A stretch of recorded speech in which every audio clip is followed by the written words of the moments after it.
Hello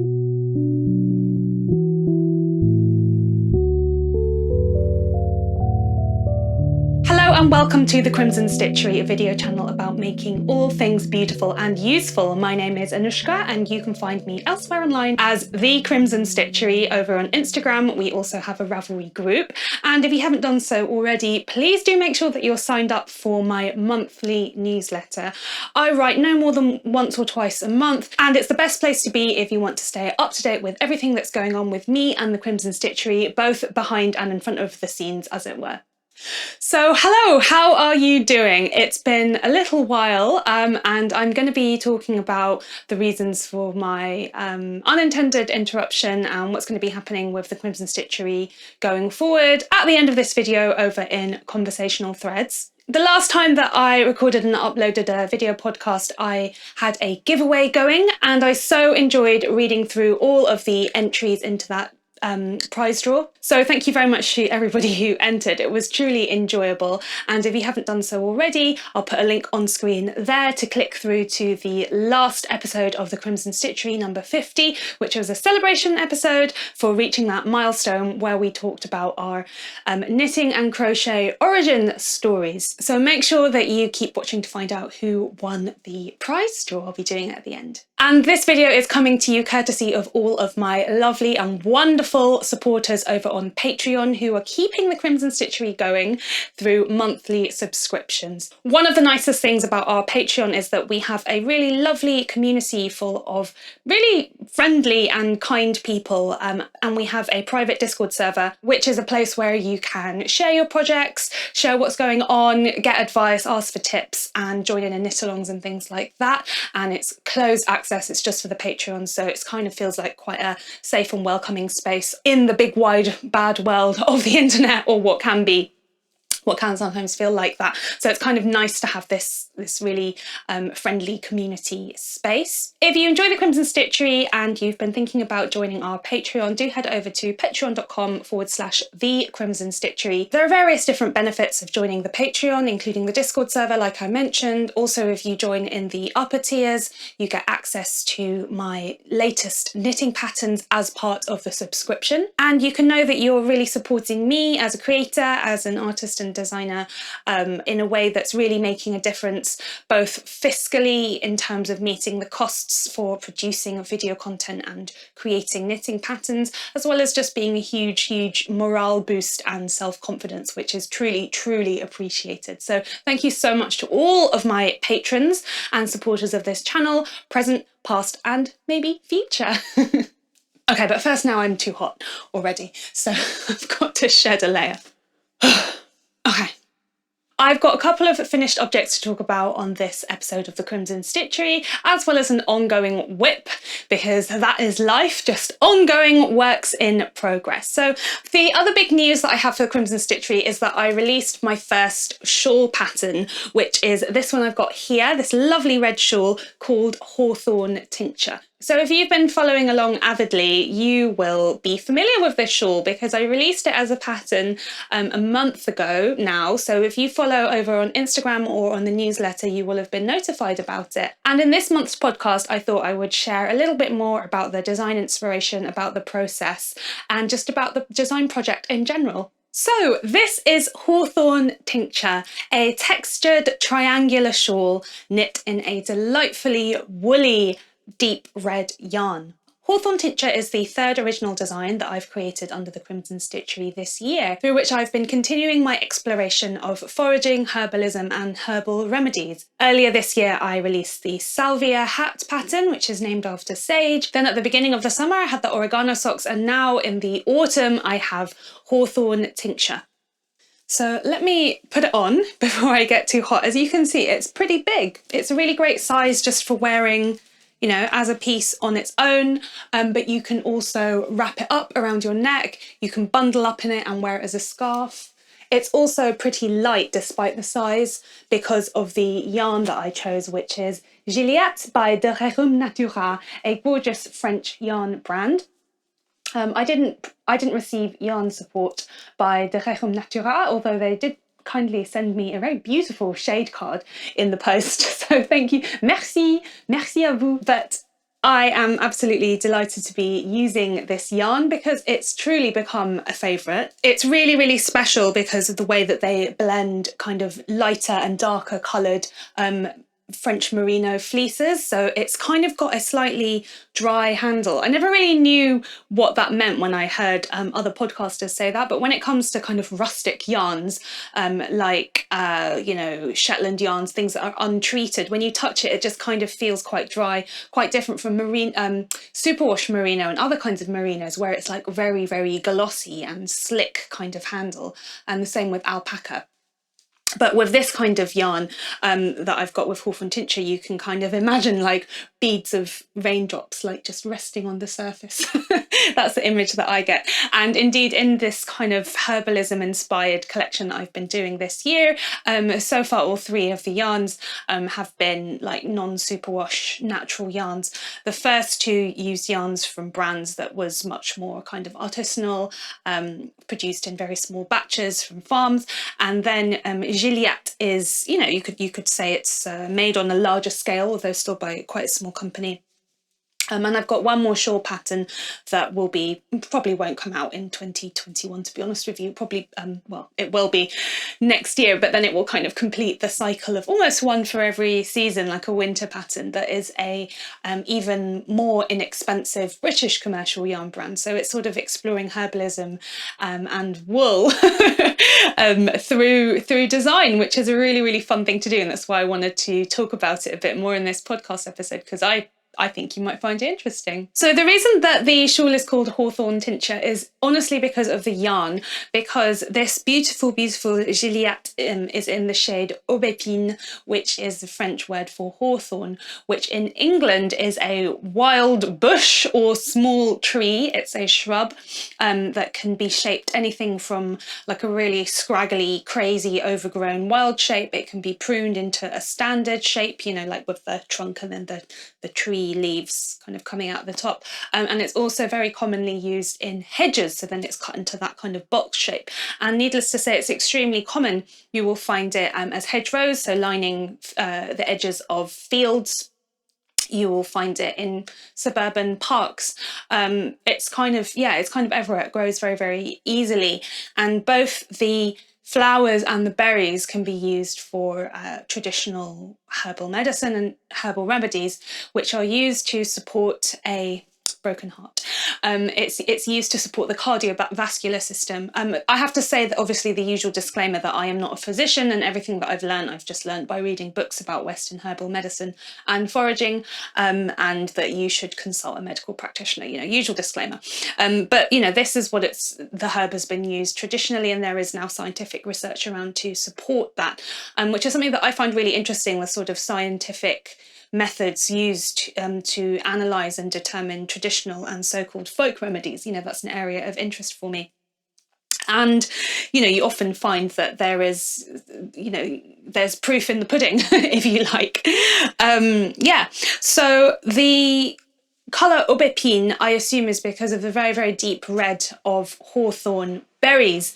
And in the photo shoot that we did in our local park, we do have a lot of hawthorn trees and bushes, but the photo is actually taken in front of rose hips. So I'm aware of the fact that it's called Hawthorn Tincture, and it's not taken in front of a hawthorn bush, it's taken in front of a wild dog rose. But the spot that we took the photos in was just too good to miss. And the spot with all the hawthorns, it just, you know, photographically, it just didn't work. So we took it by the rose hips, but you still have got that really bright red coming through, which I absolutely love. So my partner, aka Mr. Tech Support, took the photos, as he generally does for the Crimson Stitchery, with great patience and under my artistic direction / dictatorship. Anyway, so yeah, because the shade of this gorgeous and really quite unusual deep red was called aubépine, I just decided to run with it and just, you know, follow that theme especially in my herbalism inspired collection I've been doing, as I said. So the purpose of this shawl is sort of manifold, because I designed this shawl at the beginning of 2021 when we were still in lockdown in the UK, indeed in many countries internationally, and a few of my girlfriends from high school decided that they would like to relearn how to knit, and we thought it might be fun to have a project where we could do it together remotely through text. That project didn't end up working out, but I definitely designed this shawl with, you know, my friendships in mind. And so because of that, I wanted something that wasn't difficult to knit, but, you know, would be suitable for an adventurous beginner, which is, you know, what my girlfriends are. We all learnt to knit at school, you know, during the same classes in high school. And, you know, I'm just the one that got the bug, but the rest of them all did knitting as well. We all did it. They're all extremely busy working professional women, whereas I went to art school and have had a creative life, a creative and not very lucrative life. So to me, it was really nice that they were expressing interest in something that, you know, really is my area of expertise and specialism in many ways. If they wanted to know what to knit, what should they knit, I suggested a shawl. And, you know, rather than recommend a pattern, I thought, you know what, I'll make one for you as a sort of symbol of our friendship. So through that, it's quite a straightforward construction. It's just a basic triangular shawl featuring garter stitch. It's then got this middle panel, which is a lovely pattern called Wildflower Knot Stitch, which definitely reminded me of the hawthorn leaves and hawthorn flowers and berries and that kind of idea.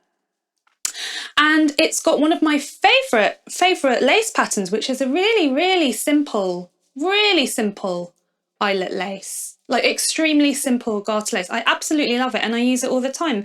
And that separates the segments. So then it's got another big bit of garter at the bottom. And then it's got these lovely little jolly tassels. And it's really big. It, you know, it really envelops you.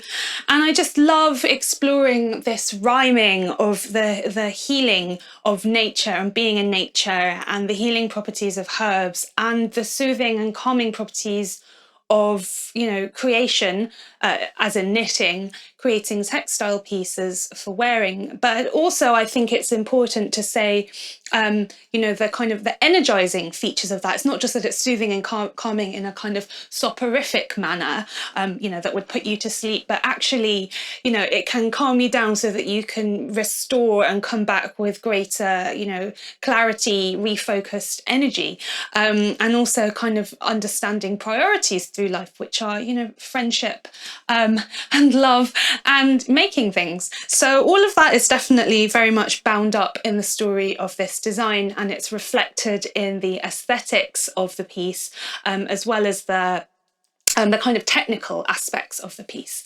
I also had some absolutely fantastic test knitters that I worked with, so thank you so much. You know who you are. I'm deeply grateful for your feedback, and it was really good to get just get more, you know, more sets of eyes on it and just get a different perspective from users and so on. So, you know, the pattern was quite a long time in development in the end. It took quite a while to do.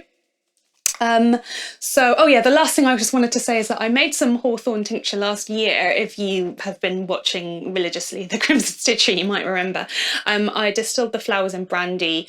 So the flowers I picked on a really long walk during lockdown and distilled it in brandy for like 6 or 9 months, and it's absolutely disgusting and I hate taking it, but it is meant to be good for depression and anxiety because of its kind of calming effects on the way that it stimulates the cardiovascular system, as I said, or stimulates or soothes. Not a physician.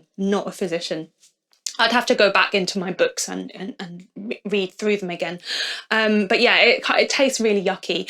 So I've still got quite a lot of it left. But meanwhile, I can wear my shawl. And yeah, I've been wearing it all year, and it's just so nice to have something red, and it's quite cool to have more red designs for the Crimson Stitchery finally as well. So one thing that you might have noticed if you're very eagle-eyed is that there's actually a hole in this piece, which I think happened during the photo shoot, because like I said, we took it by all of these rose bushes, like that were extremely thorny, and I was sort of flinging it around and having lots of fun. So I think that was a bit of a catastrophe. So I'm going to be mending that. So something about this shawl is just so satisfying because of its use of simplicity and kind of trying to find balance through that, rather than things always having to be extremely complicated with challenges and difficult stitches. I think sometimes with knitting, it's actually having something be more subtle and, you know, that just kind of works aesthetically can actually be quite difficult to achieve. And I feel like I achieved that through this design, so I'm really happy with it. As I said, if you had subscribed to my newsletter, you will have found out about new designs already, so that's definitely the best place to go. And as the most recent design that I've uploaded, it is available to Patreon supporters from the 2nd tier up. So if you join that, you'll just be able to get the pattern straight away.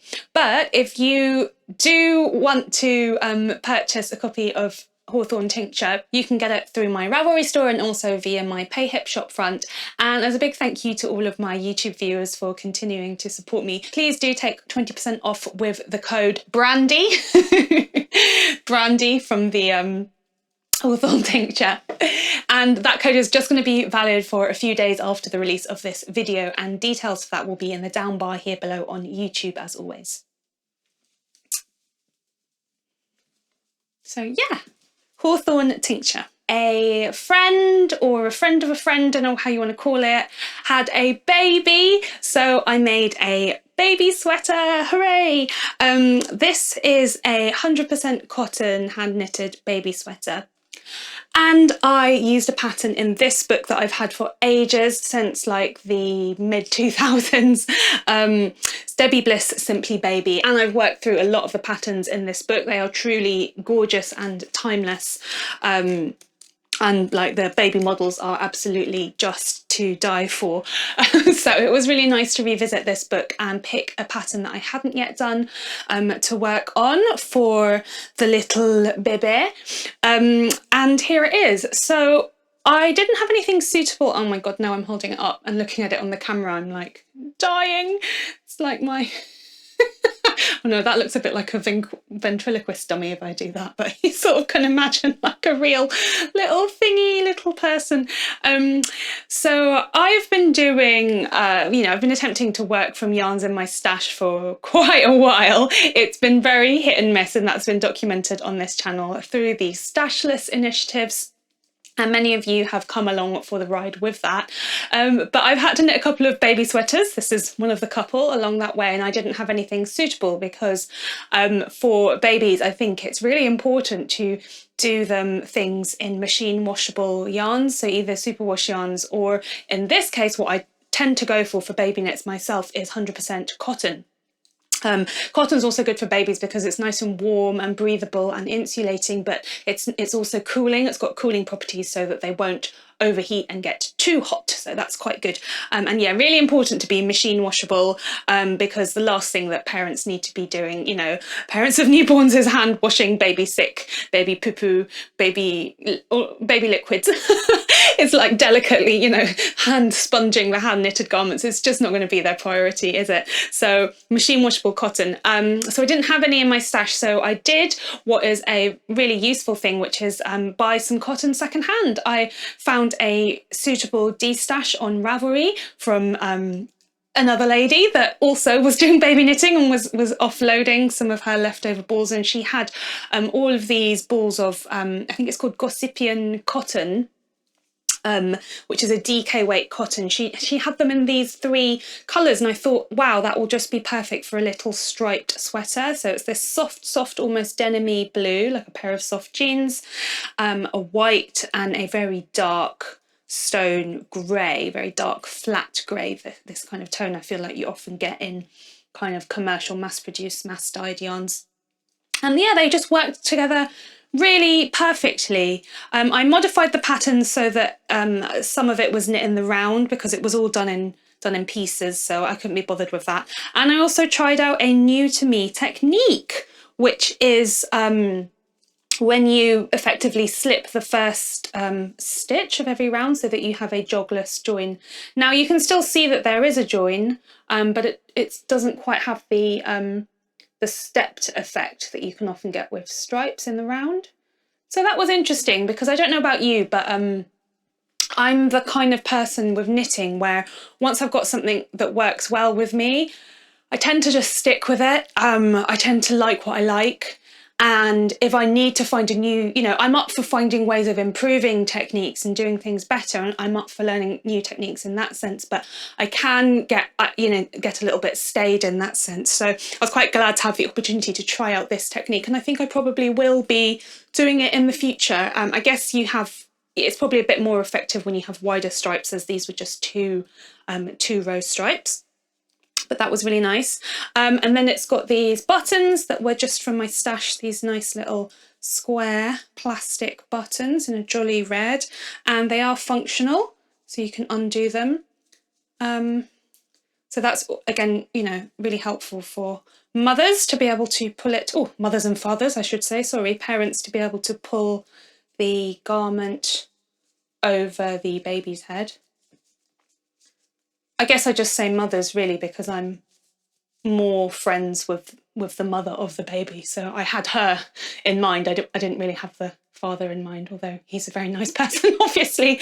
So yeah, this was a really, really fun project. I did continue the sort of in the round construction through the sleeves by picking up around the armhole and just knitting down there in the round. There are an awful lot of ends to weave in, so there was still a fair amount of finishing in this piece, even though there weren't very many seams, but that's okay. It was a truly enjoyable experience, and now that I've shown it to you guys on the vlog, I can look at it, it's so sweet.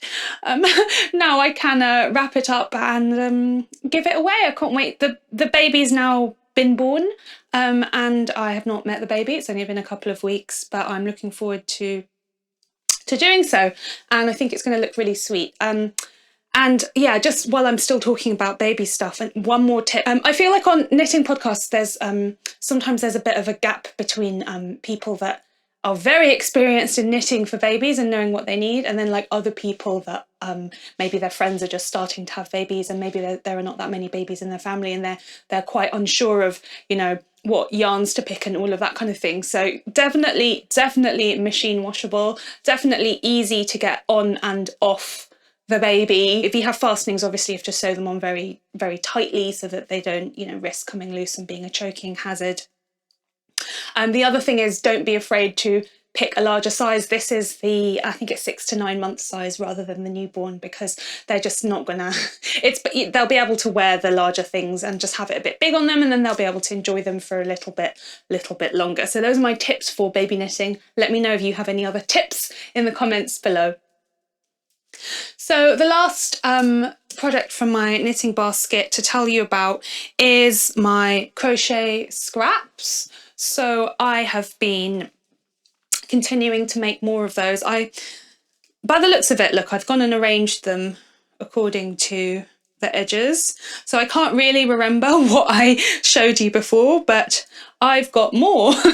So yeah, you've probably seen some of these before. They're just very straightforward crochet granny squares in a limited palette of greys, blues, greens, and browns, and pops of yellow, teal bluey green. So very limited palette. And I'm going to be stitching these together to make a kind of a bed jacket kind of thing, just for throwing on over whatever I'm wearing when I just need a little bit of an extra layer. So it's just going to live on the back of my computer chair probably. So yeah, just been continuing to do those. I've got a lot more to go, and I've kind of lost enthusiasm, but that is also something that I've been working on. And I can tell that I've lost enthusiasm because dust is flying off them and catching in the light, which is not so good. Moving on and continuing on the subject of herbalism, larder life. I have some larder life to share with you. I finally cooked up the elderberries that I picked in autumn 2020. I didn't manage to pick any in 2021. I don't know what happened. I think I just didn't get to the elder trees in the right week, and then by the time I got to them in September, there weren't any berries on them. So either the birds got all of them, or possibly there are just many more foragers around than there were previously that picked them, Or I think what might also be quite likely is that 2021 has been a really, really bad year for growing fruit and veg in general. There have been torrential rains, there have been days of heat waves, then there have just been days of no rain and no sun at all. So you can imagine that like anytime plants have had a chance to get growing and get going, you know, they've either been drowned by rain, they've been blistered by sun, they've been blasted by cold, or there's just been like no sun, it's been too dry and they kind of couldn't get going. Like my figs from my fig tree, I'm not going to have a crop of figs this year at all, which is kind of upsetting. Because they've basically all just dropped off the tree before they had a chance to ripen, because they've like shriveled up, and there's like a few right at the top that are overripe that I can't get to, it's too tall, and they keep dropping on the floor, and that's kind of upsetting because I'm like, oh, I could have eaten that, but I couldn't physically get to it. So yeah, just in general, it's not been a good year. Yeah, for farming, farming and allotments in the UK. You know, unless like you were really maybe babysitting it, or if you had greenhouses or cloches and those polytunnel things. But if you're a more casual, low-key grower like me and you just leave the trees to do their thing, with little bits of pruning, maintenance, mulching and all of that. But, you know, if you just kind of like to just, you know, let the world do its thing, then the world has been cruel to the garden this year. Anyway, so I finally cooked up the elderberries from last year into elderberry syrup. And I think when I made it before, or I think I made it with a friend or something like that, I just boiled the berries with water, boiled it down, and then it wasn't sweetened. But this time I then recooked it. I strained it, recooked it with sugar, bubbled it down even more. But it's really sweet. So I think probably in the future I would omit that step and I'd go back to the more low-key way of doing things, just boiling it down into more of a, you know, juice or a puree and straining it, and then just sweetening it in the cup when I take it with honey. And elderberries are extremely good for boosting the immune system, and they're very antiviral. And we did use, you know, you can see we've used nearly a whole bottle of it. We used it to ward off a cold. We were unsuccessful in the end. We caught quite a bad cold and were out for over a week. But we did ward it off for weeks while people around us were falling. So we held strong and then kind of succumbed right at the last minute. So, you know, we got so far with the herbal remedies, but colds, flus, bacteria and viruses are really, really powerful, you know? So sometimes you just can't help it. So I did that. And then the other thing that I did was I have been trying to treat some scar tissue, some extremely painful scar tissue, kind of internally, like on the flesh, on the muscle and the tendons, as well as externally on the skin, the marks that it leaves. And I did consult with a medical herbalist who prescribed a couple of herbs, including calendula, to take externally and internally. So externally as balms and creams, and internally you take the tincture, so that it can stimulate all of the magic from inside the body and the healing. And I said to them, how long do I have to take it for? How will I know if it works? And she said, just do it for a few weeks and see what happens. So I did that. And I've got to say that with one of the scars on my hands, this is also kind of why I haven't, made many tutorials and stuff like that lately, just because I've actually been really upset that I've had like quite large and very painful scars on my hands. And I left it for a few months, and it was just like painful and lumpy. And then I've got to say that after a few weeks of doing all of the herbal remedies, the scar tissue started to soften, and it stopped being, when I rubbed the cream in, it stopped being so like spiky under the skin. And it's still there, but it's much, much smaller. I think the combination of the herbs, the balms, the massage of rubbing it in, and before I was, putting balms and hand creams and stuff on it, but not this exact, herbs that I'd been suggested to take. So I do feel like it made a really, really big difference. I had to buy some calendula tincture, which is calendula, or like the marigold, the bright orange flowers that grow really easily. They're an excellent companion plant in the garden because they can attract black fly, which means that they are sacrificial. So the horrible flies and pests go and eat the calendula, who don't care. They just get on with it. They like to live. And then it kind of saves it from your vegetables and fruit. But you have to look into companion planting because some of the plants are not compatible. You have to look into it. But, you know, that's one of the reasons why I have quite a lot of it around in my gardens. And yeah, I had made calendula oil by putting the flowers in organic sunflower oil for a couple of months last year, again in lockdown, but I hadn't made tincture, which I really regretted because it would have been really easy and cheap to do, but I had to buy some in. So I take it internally. And then one of the other things that my friend the herbalist told me to do was just to make up a DIY calendula cream, which is just ready-made, you know, body lotion that I just already have, you know, just generic stuff. And then I mixed into it my homemade calendula oil and the calendula tincture, which had been, you know, which is the flowers when it's, you know, soaked in the alcohol to like draw out all of the oils and the good, you know, the healing properties from inside the plant into the alcohol. So yeah, you just literally mix them together. That did make it smell like medicine, so I then put essential oils in it. I put my favourite, lavender and bergamot, and lavender also has healing properties for the skin. And this little pot of skin cream has been absolutely fantastic. So it's just a really good and not at all expensive way just to jazz up just a generic body lotion to actually have some actively healing properties to it. So I've been smothering that over as well, and it really, really does soften the skin in a way that, you know, it just didn't before, when I didn't have all of the other stuff mixed in it, when I just had the generic one, if that makes sense. So I've really been enjoying, I guess, the fact that I saw the results so quickly. You don't normally see results like that with home remedies. You know, it's normally like you just kind of bumble along and then, you know, just think that you kind of generally feel quite well. So yeah, with the scar tissue, it's still there, but it's getting smaller, definitely. So I'm really happy about that. And that concludes Larder Life. Now let's move into conversational threads, the final section of my podcast. In this episode's conversational threads, I will be tying up last episode's giveaway by reading through the prize draw winners entries. And I will also ramble on a little bit about change, and I will give a very brief, let's hope it can be brief, life update. But let's start with the most interesting thing, which is that last episode I shared my knitting and crochet origin stories, and I asked you to share yours. And 2 people stood the chance of winning 2 of my downloadable PDF knitting patterns under the Crimson Stitchery of their choice. And there's also the option to gift it to a friend. So I'm just logging into my computer here.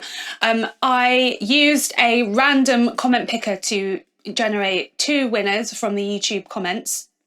Thank you so much to everyone who entered. I truly enjoyed reading your stories. It was so heartwarming and just a reflection of the many, many ways in which knitting can accompany us on life's journeys and its indeed ups and downs. And I really was fascinated to hear of the very differing ways in which people have learnt to knit, and the way that knitting has just fostered connections between people in your lives and also online through me, or to me, I should say. So thank you so much again. So we've got 2 winners. Please send me an email to thecrimsonstitchery@gmail.com telling me which 2 patterns you'd like, telling me your Ravelry username if you have an account. Don't worry if you don't, that's fine. But if you have one, tell me. Or if you'd like it to be a gift, tell me, you know, the Ravelry username of that person, if that makes sense. And I'll put it down below as well. So the first winner is David Love. David writes, looking over Ravelry, I apparently started knitting in January 2010. So I was 29 at the time and was teaching math at the university that I had attended. My first project was knit in remembrance of Kim, who was the music department secretary but died from colon cancer. There are 3 aspects of this project that are symbolic. It's bright red to symbolise Kim's cheerful, joyous personality and enjoyment of life to its fullest. You just felt better after every conversation with her than you did before it. The dishcloth has a treble clef on it because music was very important to her, almost as important as her faith. She was also a soprano, so the treble clef instead of another clef. The project is a dishcloth because it is a very helpful, useful item, and Kim always did whatever she could to help you. Since the dishcloth is a memory of Kim, the pattern had to be just right. I couldn't find one that I liked, so I took aspects of 2 dishcloths and a set of fingerless gloves and adapted the treble clef. That was really emotional reading that, and what an absolutely wonderful person that you have described, and I found it incredibly touching that for your very, very first project, you kind of were so creative and well thought out, and how lovely that it was a bright red dishcloth. I totally agree about the colour red, so congratulations, David. The second winner that the random comment generator picked was Noor A. So Noor writes, the first time I tried knitting, I was around 10 years old. My grandmother taught me, but I never really made anything out of it as far as I can remember. Then last year, during lockdown, I picked it up again. I immediately loved it and haven't stopped knitting since. I very much enjoy watching knitting podcasts. Yours was the first one I found. Oh, thank you. And getting inspiration from seeing what others are making online. Congratulations on 50 episodes. Thank you so much, Noor. And I've got to say that after, you know, going through randomly generating these 2 comments, I did keep clicking the generate button, and I just really enjoyed the way that the random selector was like just pulling up the comments, and I was enjoying reading and rereading them again just now. But I promise you I did pick the first 2 people that came up, so thank you so much, and again, do get in touch with me, and there are details in the down bar below. Okay, so next up, just quickly, what's been going on with me. Last episode, I relayed that, you know, I've not been having a good 2021. Thank goodness that the year is nearly over. Not that that really means anything, but it just feels like something that I'm going to be quite happy to draw a line under. And last episode, I optimistically but naively, it turns out, said something along the lines of, I think things are settling down and I'm going to be able to get back to making content again more regularly. And then, you know, life bit me on the bum. It was just tempting fate, wasn't it? Just saying that. Honestly, why did I say that? I have not had a good few months. It has been a litany of disaster. On the one hand, you know, I've always been quite candid with my audience, you know, my viewers on YouTube, through my newsletter. I write quite frankly. You know, I don't really see the point of hiding it when you're having a bad time. And it can feel like a relief to know that other people, you know, not everyone has it all figured out, especially in this online world where everything is so manicured, for want of a better word, and, you know, just staged actually is a better word. Everything is staged. But at the same time, when I think about the kind of place that I want the Crimson Stitchery to be, as a, you know, in terms of my studio practice, but in terms of an online space where I truly and honestly welcome your participation and feedback, and positive comments, please. You know, I want it to be an encouraging place. I don't want it to be a place of doom and gloom and dreariness. So I think I'm just going to have to be like, yeah, life is not going, you know, as things just haven't been great. I'm not going to get into any details because I think there's this sort of there's like a very thin line that needs to be there between, like, you know, there's authenticity on the one hand, and, like, you know, like I said, like not telling lies and being honest and all of that kind of thing, but there's also oversharing, and the details are they're just dull. So I think that I need to create that boundary and respect it for myself and also for your sake, because it's just not that interesting. But yeah, needless to say, things haven't gone as planned as usual all year. But the last few months have just continued to be quite difficult. We've just had a spell of bad luck. I'll just leave it at that. And at one point I commented to my best friend, you know, I said, this is why in the past people believed in, like, goblins. You know, it's like the goblin under the kitchen hearth that you have to placate, or in fact in Chinese culture it's like the kitchen god and that kind of thing, or, you know, like the family ghosts that you have to light incense for.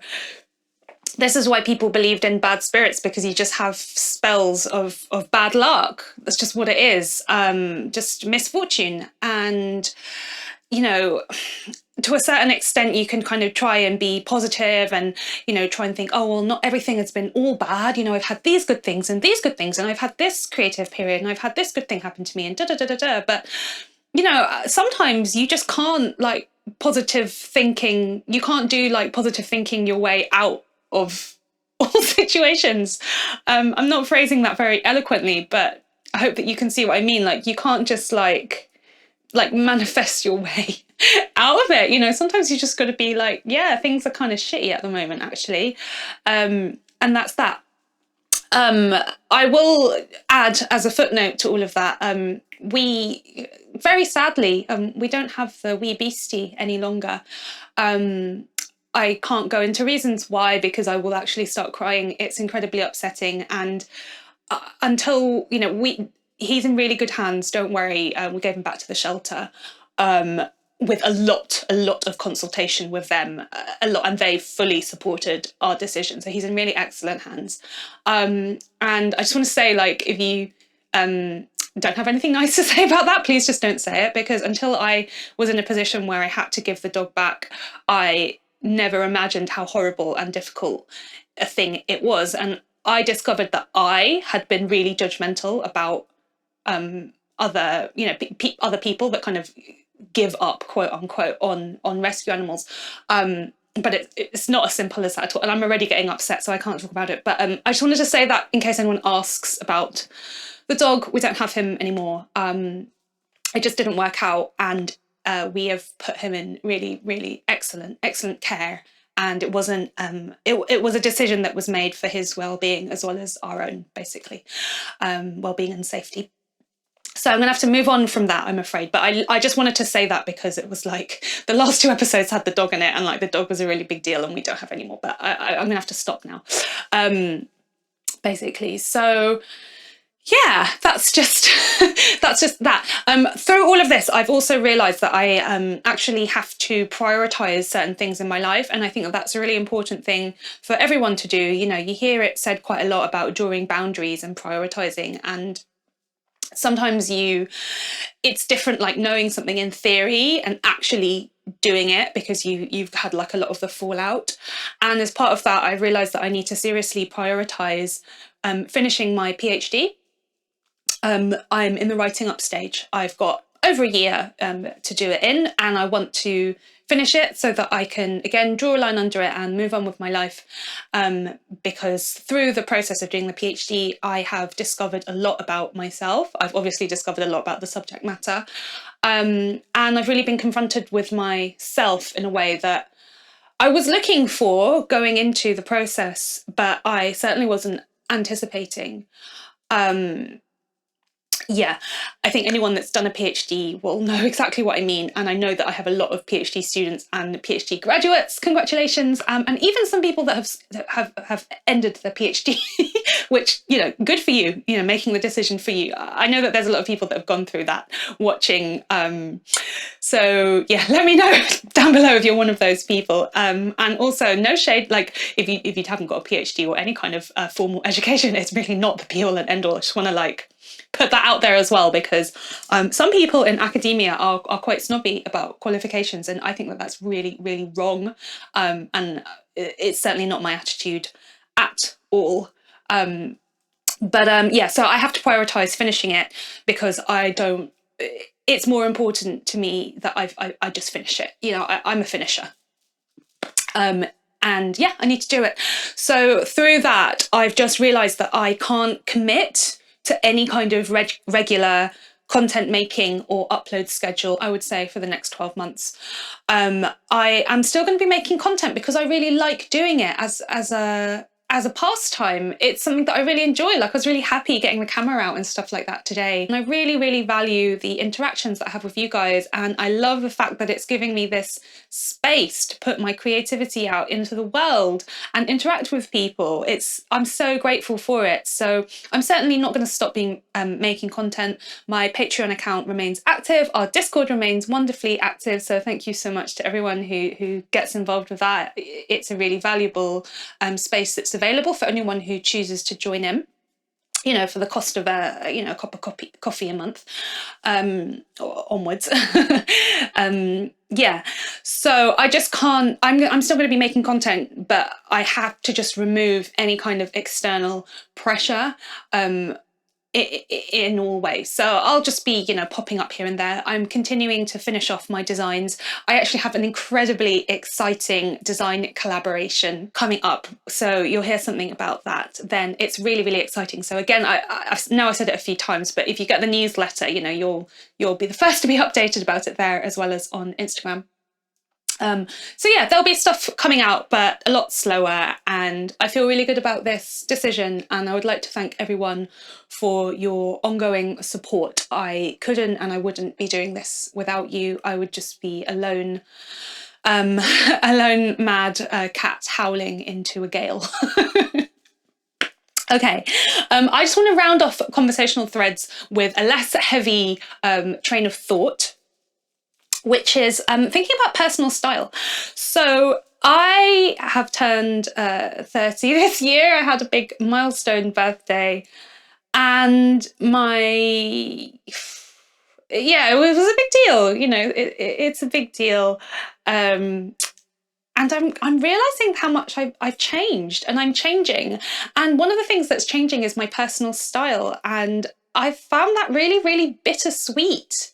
I think it's gradually evolved over the years anyway, because I used to wear a lot of pure vintage and very, very tight waistbands. And then basically, as soon as I started cycling more, I couldn't wear that because, you know, contrary to all of those photos of beautiful ladies in Copenhagen and Amsterdam, you know, cycling around on their colourful bikes wearing like normal clothes. When I did that, when I cycled around in vintage clothes and high heels on my bike, they all got chewed up by the chain. Despite skirt guard, mud guard, they just got destroyed. All the clothes got wrecked. So as soon as I started being more physically active with my body, my style had to change, and that was very difficult to come to terms with. And then now I've hit 30 and I'm thinking, oh, actually, I'm getting different ideas about what I want to put on my body. And sometimes I'm looking at myself and I'm like in the mirror and I'm thinking, wow, you look like a really mature woman rather than a young girl. And I guess when you're like young, like, you know, 19 to 25, kind of young, you don't think of yourself as a young person. Like, I've always thought of myself as having a very old soul.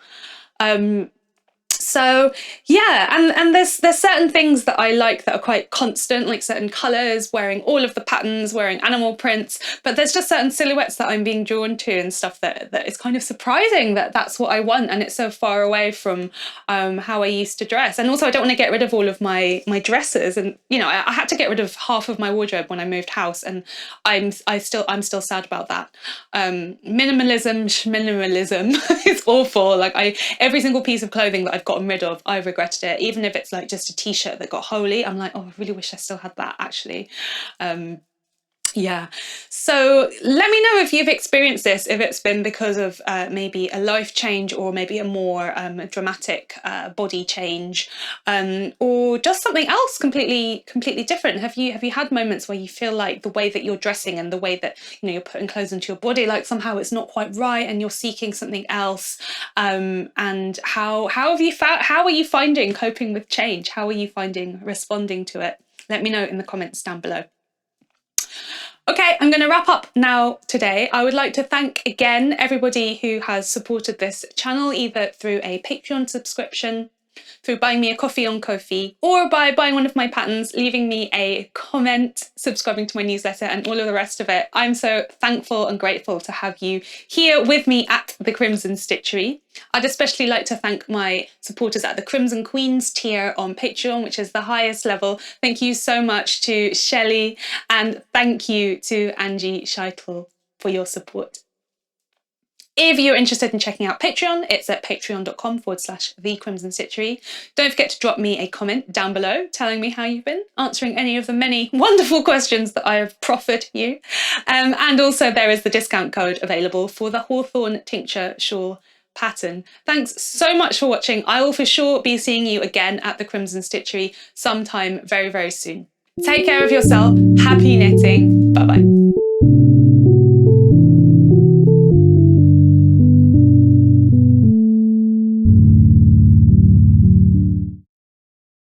So we've got the basket, the scrap projects, we've got 2 different types of animal print, hand knit socks, a cup of tea. I think we've got most of the usual elements in place.